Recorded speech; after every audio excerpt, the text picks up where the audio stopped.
This news is funded by viewers like you. Please support our work at democracynow.org/give. Welcome to Democracy Now!, democracynow.org, the War and Peace Report. I'm Nermeen Sheikh. In Gaza, a one-month-old baby named Ali al-Batran has died from hypothermia in Al-Aqsa Martyrs Hospital. The baby's death from bitter cold temperatures faced by Palestinians displaced by more than a year of Israeli attacks came just one day after the infant's twin brother, Juma al-Batran, also succumbed to hypothermia. They were the fifth and sixth Palestinian babies to die of exposure this week as Israeli forces continue their withering assault. At least 27 Palestinians were killed and 149 wounded in the last 24-hour reporting period, bringing the official death toll from Israel's nearly 16-month-long assault to more than 45,500, though that's likely a vast undercount. On Sunday, an Israeli attack on the upper floor of Al-Wafa Hospital in Gaza City killed at least 7 people and wounded several others. The nearby Ahli Hospital was also damaged from artillery fire. Meanwhile, CNN reports Dr. Hussam Abu Safia, the director of the Kamal Adwan Hospital, is being held at Sidi Taiman, an infamous Israeli military base in the Negev desert that doubles as a prison where Palestinians have been tortured. On Friday, Dr. Safia was arrested as Israeli troops stormed Kamal Adwan, northern Gaza's last major functioning hospital, setting the facility on fire and forcing staff and patients outside at gunpoint. This is Faris Al-Faneh, a patient who survived the ordeal. At around 4 a.m., the army came into Kamal Adwan Hospital and asked all the medical staff, the patients, and the people accompanying them to go out into the courtyard. And then they sorted everyone, the medical teams in one group, the patients in another. And then they got ambulances to get us and sent us through the main gate. We were taken for interrogation at around 3 p.m. They stripped us naked and left us there until sunset, with no one to aid us. We were left in the dust, and then one soldier would come around every once in a while and would curse at us and spit on us. It was very ugly. We'll have the latest on Gaza after headlines. In the occupied West Bank, 22-year-old Palestinian journalist Shaza al-Sabagh was fatally shot in the head late Saturday near her home in Jenin. Her family said she was walking with her mother in a well-lit neighborhood and carrying young children when she was shot by a sniper with the Palestinian security forces. There was reportedly no fighting nearby at the time of her death.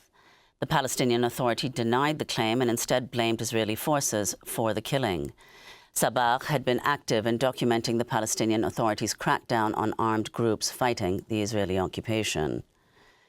The leader of the armed groups who toppled longtime Syrian dictator Bashar al-Assad says it could take as long as 4 years for Syria to hold elections. Ahmad al-Shara made the comments in an interview with the Saudi Al Arabiya network, saying it will take time to organize a new census and up to 3 years to draft a new constitution. Al-Shara also said his paramilitary group, Hayat Tahrir al-Sham, would soon be dissolved. Elsewhere, civil defense groups say 11 people were killed, most of them civilians, after an Israeli airstrike triggered a massive blast at a weapons depot near the Syrian capital, Damascus. This follows dozens of Israeli airstrikes on Syria's military infrastructure in recent weeks. Thousands of Israelis rallied in Tel Aviv, Jerusalem, Haifa, and other cities on Saturday night, demanding a ceasefire deal to release the remaining hostages held in Gaza and calling on Prime Minister Benjamin Netanyahu to step down. Families accused Netanyahu of sabotaging a hostage release deal so that he could remain in power. The protest came a day before Netanyahu underwent successful surgery to have his prostate removed. Critics noted Netanyahu received anesthesia during his surgery, something that's frequently inaccessible to Palestinians. An International Criminal Court arrest warrant for Netanyahu for crimes against humanity cites, among other things, Israel's blockade of anesthetics and anesthesia machines from entering Gaza. South Korea has begun a second day of national mourning after a Boeing 737-800 airliner operated by Jeju Air skidded off the end of a runway at Muan International Airport and crashed into a concrete wall before bursting into flames, killing all but 2 of the 181 people on board. It was the worst aviation disaster involving a South Korean airline in nearly 3 decades. Investigators are looking into whether a bird strike caused the flight from Bangkok to crash and why the pilots did not have the plane's wing flaps or landing gear deployed when attempting an emergency landing. The leader of Azerbaijan has called on Russian President Vladimir Putin to apologize and admit guilt for the fate of Azerbaijan Airlines Flight 8243, which crashed in Kazakhstan on Christmas Day after a failed attempt to fly from Baku to the Russian city of Grozny. The crash killed 38 of 67 people on board. President Ilham Aliyev said Sunday he believed the plane was shot down unintentionally by Russian air defenses. The facts indicate that the Azerbaijani civilian plane was damaged from the outside over Russian territory near the city of Grozny and almost lost control. We also know that the use of electronic warfare put our plane out of control. The Russian side must apologize to Azerbaijan. Secondly, it must acknowledge its guilt. Thirdly, those responsible must be punished, brought to criminal responsibility, and compensation must be paid to the Azerbaijani state, to the injured passengers and crew members. On Saturday, Russian President Vladimir Putin apologized to Azerbaijan's leaders for what he called a, quote, tragic incident, but stopped short of accepting responsibility for the crash. Georgia's outgoing president, Salome Zurabishvili, refused to step down Sunday as former soccer star and Kremlin-backed conservative Mikhail Kabyvashvili took the oath of office. Zurabishvili said she would leave the presidential palace, but insisted her successor is an illegitimate leader. 4 opposition parties refused to participate in Sunday's inaugural ceremony in Georgia's parliament in Tbilisi after denouncing October's elections as rigged. On Sunday, there were scuffles between police and protesters who gathered near Parliament. Our legitimate government is trying to appoint an illegitimate person who does not have any background in politics, diplomatics, economics, who does not know how to rule a country other than maybe score a goal once or twice in a match. He was a footballer that does not have any type of background or education. While we had a great president who had an education, great education, studied in France, Salome Zurabishvili, she has done so much for this country, and even right now she's trying to get our voices heard in the West, talking to so many diplomats and trying to take this country in the right direction. Former President Jimmy Carter died Sunday at his home in Plains, Georgia. He was 100 years old. The 39th president served a single tumultuous term in the White House from 1977 to 1981.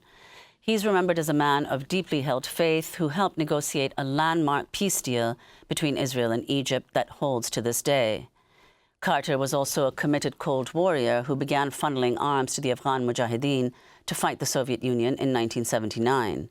He continued to support right-wing authoritarian governments in Latin America and beyond. His austerity politics also hastened the Democratic Party's neoliberal turn, further cemented by his defeat to Ronald Reagan in 1980. In retirement, Carter devoted himself to causes including election integrity and building homes for low-income people. He stirred controversy in 2006 with his book Palestine, Peace, Not Apartheid, in which he compared Israel's treatment of Palestinians to South Africa's former racist government. This is Jimmy Carter speaking to Democracy Now! In 2009. The Palestinians can't even ride on the same roads that the Israelis have created or built in Palestinian territory.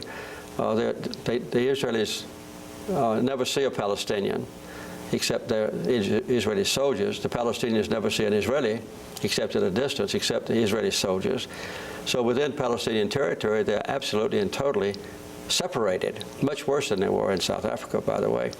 And the other thing is, the other definition of apartheid is one side dominates the other, and the Israelis completely dominate the life of the Palestinian people. That's former President Jimmy Carter speaking to Democracy Now! In 2007. Later in the broadcast, we'll air extended clips of our past interviews with President Jimmy Carter. At least 4 people are dead across Texas, Mississippi, and North Carolina after a strong storm system produced dozens of rare late December tornadoes over the weekend. The Houston region was especially hard hit, with 1 person killed and 4 injured after several tornadoes struck southeastern Texas. Meanwhile, a new report from Climate Central and World Weather Attribution finds human-powered climate change led to an average of 41 extra days of extreme heat in 2024. Small island and developing states suffered the largest increase in extreme temperatures. 2024 is on track to become the hottest year in human history, surpassing the previous high set in 2023. And a warning to our listeners and viewers, this next headline contains graphic descriptions and images of state violence. Newly released body camera video shows guards at an upstate New York prison beating a handcuffed prisoner to death. 43-year-old Robert Brooks was pronounced dead on the 10th of December, a day after guards at the Marcy Correctional Facility in Utica repeatedly punched and kicked him in the face, chest, and groin. 4 of the officers involved were wearing body cameras but did not activate them. At least 3 of the officers involved were previously accused of assault. Brooks was black. All of the officers who took turns beating him appear to be white. Ahead of the video's release, New York Governor Kathy Hochul fired 14 state prison staffers and ordered an investigation into Brooks' killing. New York Attorney General Letitia James, who has also opened an investigation, said it was a difficult decision to release the body cam footage. I do not take lightly the release of this video, especially in the middle of the holiday season. But as Attorney General, I release these videos because I have a responsibility and duty to provide the Brooks family, their loved ones, and all New Yorkers with transparency and accountability. My deepest condolences go out to Mr. Brooks's family. The New York Civil Liberties Union said in a statement, quote, "It shouldn't take a cold-blooded killing captured on film to be a wake-up call to our leaders that the culture of officer brutality in New York prisons must be stopped," unquote. And those are some of the headlines. This is Democracy Now!, democracynow.org, the War and Peace Report. I'm Nermeen Sheikh in New York, joined by Amy Goodman in Cairo. Hi, Amy.